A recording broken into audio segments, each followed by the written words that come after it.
Thank you for listening to my podcast, The Vedic Worldview. I'm Thom Knoles. We're going to dive for a few minutes into the subject of the relationship between Kaṛma and desire. And really, the first stop is to analyze the word Kaṛma.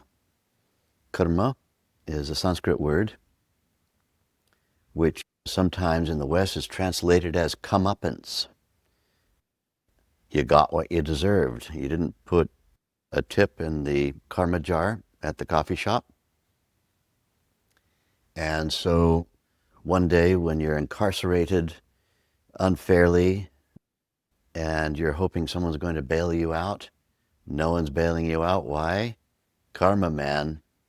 You didn't put any coins in the Kaṛma jar at the coffee shop when you bought your coffee. This kind of idea of Kaṛma is completely hokey and made up. The word Kaṛma comes from the Sanskrit root Kr. If we put a little dot under the R, it's pronounced Kṛ. Kṛ. And Kṛ means action. Ma is implicit of bondage. In this particular context, Ma may have other implications in other contexts. In this context, after the word Kṛ, Kaṛma. Kaṛma means action that binds. Action that binds. Now, desire. What's a desire? I can conceive of something I'm not yet experiencing, which I want to experience. Desire, right? Simple. I'm conceiving of something which I'm not experiencing, and I want to experience it. The word want is there too. I'm wanting. I'm not having. And so I'm having an experience of something that I'm not having that I want. What's the relationship between action that binds you and that? Identifying something that you can conceive of that you think would be better,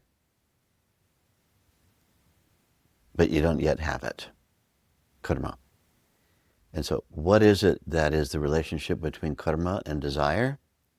It is the concept, the thing that turns Kaṛma action into action that binds you is the idea that where you will arrive if the desire got fulfilled.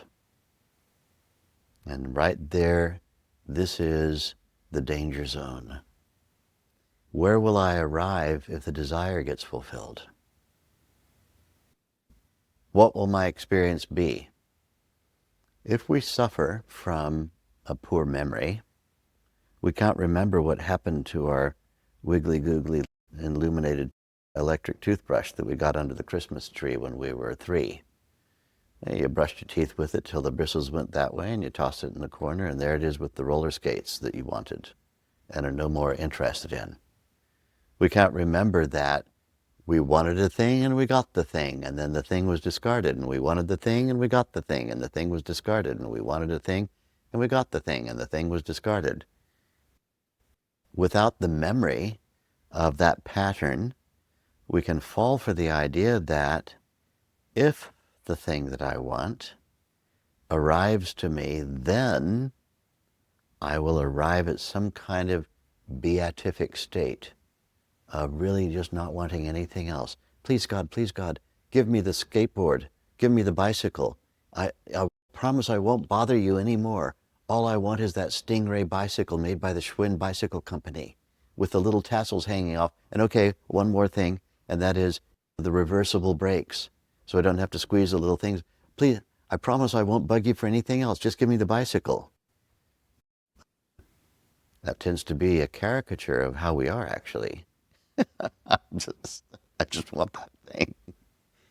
And our promise that we are going to arrive in a state of complete satisfaction and not have any other desires is not a promise we can actually make realistically, because our pattern is you get it, and then you want something else.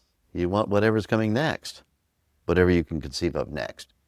And so the failure to recognize the never-ending pattern that the fulfilling of a desire never brings fulfillment to the inner feeling, the inner state of being. My inner beingness doesn't seem to be able to arrive at satisfaction through the mere fulfillment of a desire. And so then what happens is we have to have karma. We have actions that bind us. We're bound to the concept of a desire being the thing that's going to make me happy. And it's not. It's not. This is karma. Now there's another kr word, K-R, Kṛiya, K-R-I-Y-A. In Sanskrit, whenever we have a Y-A, yeah, we have something being administered. Kṛiya, Kṛiya. What's being administered here? Desire appears, and properly assessed, one who is grounded in fulfillment is not going to not have desires. Someone who is grounded in fulfillment is someone who has meditated and has experienced oneness with the bliss field, and a sufficient number of times that that bliss field has become lively and activated. And it's an underlying field of a deep inner sense of satisfaction. And yet, even with that deep inner sense of satisfaction, the bliss field itself, the state of being, causes desirable thoughts to appear. A thought about the proposition of which is there'll be something good that happens if you go there. This is a desire being had juxtaposed with, and it's called Kṛiya, juxtaposed with a state of underlying fulfillment. I have my underlying fulfillment, and yet desires still come. Why? I know that fulfilling a desire can't fulfill me. Why do I know that? I am the fulfillment. I'm the fulfillment field itself. I don't need anything. If the desire is fulfilled, it won't make me. If the desire is not fulfilled, it won't break me. Why is the desire coming? Let's see. When you follow a desire in this illuminated, enlightened state of consciousness, what happens is you're taking the fulfillment field itself on an excursion. You are the field of infinite fulfillment, capability, and intelligence and creativity, and it needs to move around. And so your deep inner self will cause a desire to bubble up that will cause you to move this body of yours, that is it's the front, it's the narrow end of the wedge, the front for universe. This body of yours, the eyes and the mouth and the brain and the thoughts and all that, are the front for the universal function. And it needs to move. It can't just sit here on the couch. And so a desire will come, go get a pink shirt with flamingo prints that you saw in the shop when you walked past. And you think, well, I don't know why I want the pink shirt with the flamingo prints. I know for sure it's not going to bring me fulfillment. I know absolutely for sure. However, I don't question anymore thoughts that bubble up, so I'm going to go for the shirt and go out and see if it's there. You stand up, you walk out of here, you walk over to the shop, and the shop's closed. And the shirt's gone. It's not even going to be there tomorrow, evidently. And as you're standing there, you might think, well, that's interesting. Let's find out why I'm here. So you de-excite and de-excite and de-excite, and then somebody walks up to you and says, "Are you Thom Knoles?" "Yes." "I haven't seen you in 35 years. You had an appointment. It wasn't about the pink shirt with the flamingo prints. It was about, go stand there." But you move yourself, you move the fulfillment field to that place, the fulfillment field has an appointment with somebody who needs to meet the fulfillment field again after 35 years. And so this is how, in an enlightened state, we don't have Kaṛma associated with desire, which means you are doomed to repetition of a desire coming and you attempting to get fulfillment by fulfilling the desire. Fulfillment cannot come by fulfilling a desire. Fulfillment of the self, fulfillment of the knower, fulfillment of your deep inner sense of being, it cannot be made fulfilled by fulfilling a mere desire. A desire actually is not a mechanism to bring you fulfillment. A desire is a mechanism that's designed to move you to where you need to be. You have appointments, and this is your secretary. Desires are your secretary that say, excuse me, you're due over at the Pink Flamingo shop, shirt shop, at 4:45 this afternoon, and be sure you're standing there. And it's not going to say to you, because you're going to meet so-and-so. No, you let that story unfold. You're completely non-attached. I'm non-attached. I don't care why. In Sanskrit, we call this non-attached word vairagya. I find myself, because I'm fulfilled, I'm not attached to whether the pink shirt actually does anything for me. I'm not even curious or interested. I just don't disobey desire, that's all. So desire comes, off I go, and I'll end up seeing why. Now maybe the person didn't come along and say, I haven't seen you in 35 years.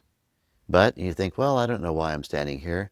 I'll wander back to my apartment again. But you walk back to the apartment, you discover a big wind came and blew the glass door over and smashed the chair that you were sitting on before you were invited to leave the place. And you look at that and go, shooey, I would have been sitting right there if I hadn't had a desire for that pink shirt. We don't know exactly why we're being moved around. We're not bound. In Kṛiya, we're not bound. There's no Kaṛma. In Kaṛma, I'm convinced if I fulfill this thing, that's it for me. I won't want anything else, I promise. Oh, yes, you will. And you're bound and doomed to constant repetition of the pattern. Didn't get fulfilled, didn't get fulfilled, didn't get fulfilled, didn't get fulfilled. So, in my home, I have this beautiful bucket. It's really nice. I use it to fill my bird bath where the little birds come and drink water every day. And we live in a very dry place, so the little bird bath dries up. And people have told me, you can put mechanisms there and make it constantly full with water. I don't want that because I have a lot of fun with this little bucket. I go out and I fill up the bird bath, and sometimes it's like St. Francis of Assisi. The birds come and land on my shoulders and things. Wild birds, they just come and like land on me while I'm filling up the water, and then they hop in, and I love the fact that I can sit back in my little breakfast nook eating my toast, my sourdough toast with tahini on it, and I can watch and see the birds out there splashing around, having so much fun in the water and the sunshine and everything. I want the water to run out so I can go back out there and fill it up again. So sometimes I was holding a video meeting with some people and somebody said, Thom, what's on your bucket list? And I reached over and grabbed the bucket. I said, here's my bucket. It's the only thing on my list. It's my bucket list. It's got one thing on it, the bucket. All jokes aside, Kaṛma is there if you're bound. If you're bound to the idea that a fulfillment of a desire is going to bring you fulfillment. Kṛiya is when you have discovered, I am the fulfillment. I am the fulfilled field. I need nothing. I might desire things, but I need nothing. And so then a desire comes without any attachment, non-attachment, no ma, not Kaṛma, but Kṛiya. I am carrying out. The desires are the mechanisms whereby I'm being made into an agent for progressive change. I'm being made into an agent for progressive change. There's nothing wrong with desire. Desires will not go away. I was talking to a Buddhist recently. Modern day Buddhists have forgotten what the original Shakyamuni, the historic Buddha, was teaching. And you can't blame them. It's been 2,600 years. It's a lot of time. And so the person was saying, oh, desire is the terrible thing. Desire is, you've got to have a life with no desires. Don't have desires. And I said to them, isn't it obvious to you? He said, no, what? What are you talking about? I said, would you say that having no desires is a desirable state, and it's what you desire to have no desires? He said, yeah. And I said, can't you see the paradox in that? Desire-free is desirable, and you are unfulfilled because unless you fulfill the desire of being desire-free, you're always going to be bound by desires? I said, really? Come on. This is foggy thinking. This is very foggy thinking. Buddha didn't teach that. What Buddha taught was, if you assume authorship of the desire flow, if you say, it came from me, and it's the thing I need, and when I fulfill it, then I'll be fulfilled. Authorship of desire is the thing that binds you. It gives you Kaṛma. You get bound into the never-ending cycle of attempting to gain fulfillment through fulfilling desires, including the desire for desire-free life. If a desire-free life is desirable, it's Kaṛma. It's still Kaṛma, and you're bound. So let's get out of all that nonsense. We experience the deep inner field of beingness, and we have consciousness that is completely fulfilled and fully aware of its capability. And then, how am I going to move the fulfillment where it needs to be so that I am the field of fulfillment seeking need? I am not the neediness seeking fulfillment. If you are the neediness seeking fulfillment through fulfilling desires, you're bound. Kaṛma.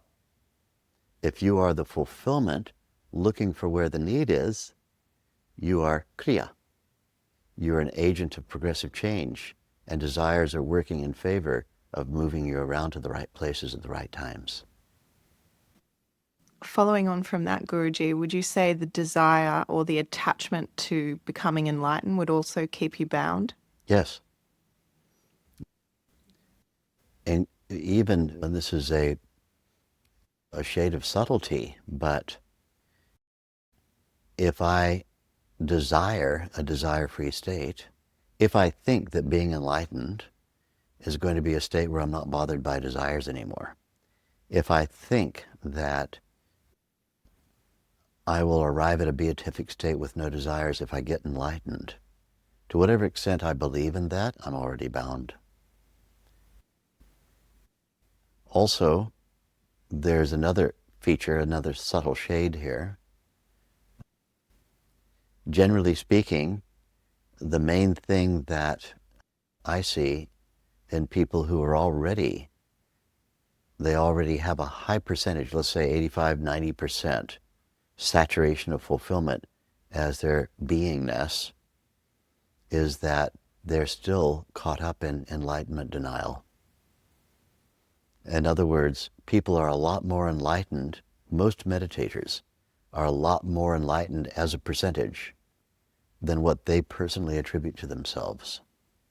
And so they are still somewhat under the influence of the hypnosis of social conditioning.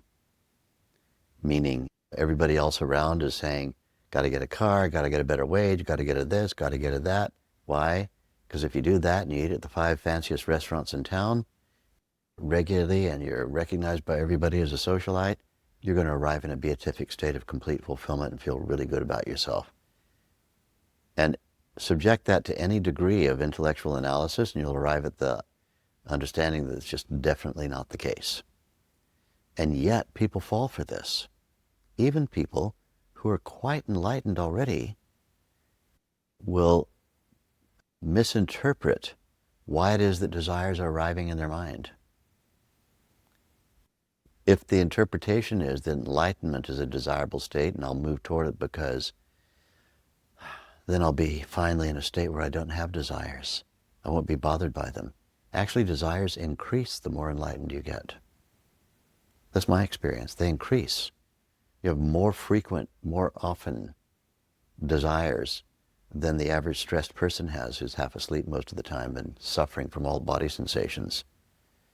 Because you have freedom to be available, to have the desirable thing of your fulfillment moving around. And so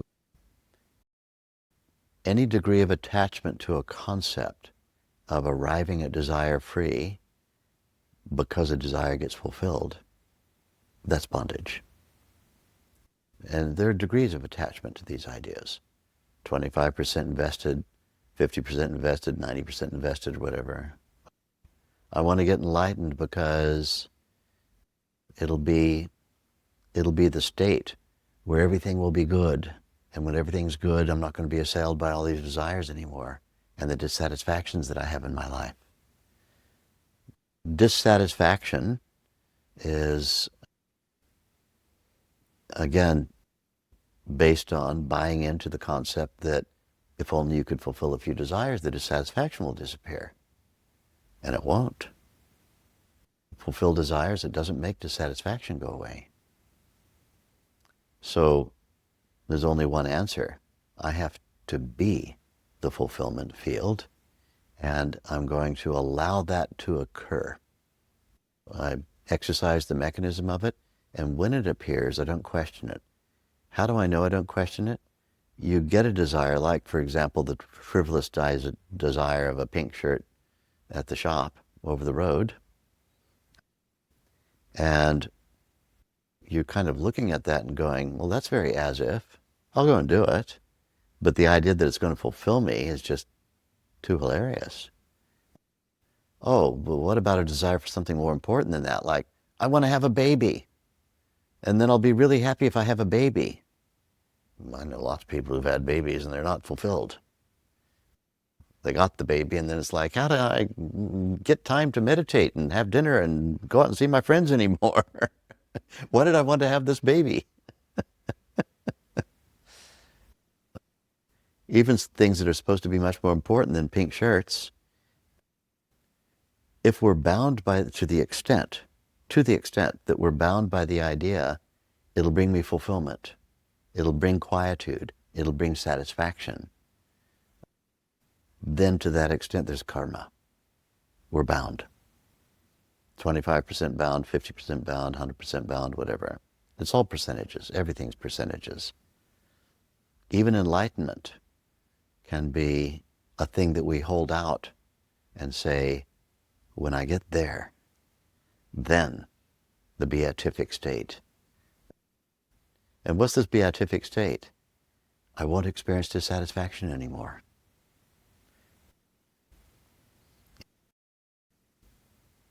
We're just setting it up as one more acquisition. Enlightenment's an acquisition. If it begins progressing and we find ourselves acting and we're not attached while acting, and even if, like in Michelangelo's case, a giant block of marble is there and he's staring at it for hours, and then suddenly he picks up his 10-pound hammer and begins whacking away at it furiously for hours until he's sweating and practically falling down. And people say to him, Michelangelo, what are you doing? And he goes, I'm liberating the captive. There's a captive inside the marble. I have to liberate them.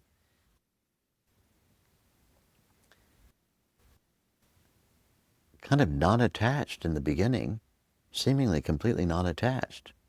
Not even a sketch about what this captive looks like. And then suddenly just whacking at that marble furiously. Even in enlightenment, you can be caused to dive into furious activity that goes day and night. But you're still not convinced that if the thing happens, it'll make me beatifically happy, or if the thing doesn't happen, I've lost my meaning in life. The test is, to what extent do you believe that all meaning is lost in life if the desire doesn't get fulfilled? If you buy into that concept, to whatever percentage you buy into it, you have karma. That's karmic desiring. It can either make me or it can break me. In the enlightened state, desires come and desires go, but none of them can make me or break me. If they get fulfilled, I don't really even care. If they don't get fulfilled, I don't even care. Fulfilled or not fulfilled, I'm fulfilled. Desires don't fulfill me, they just move me around. They move me around.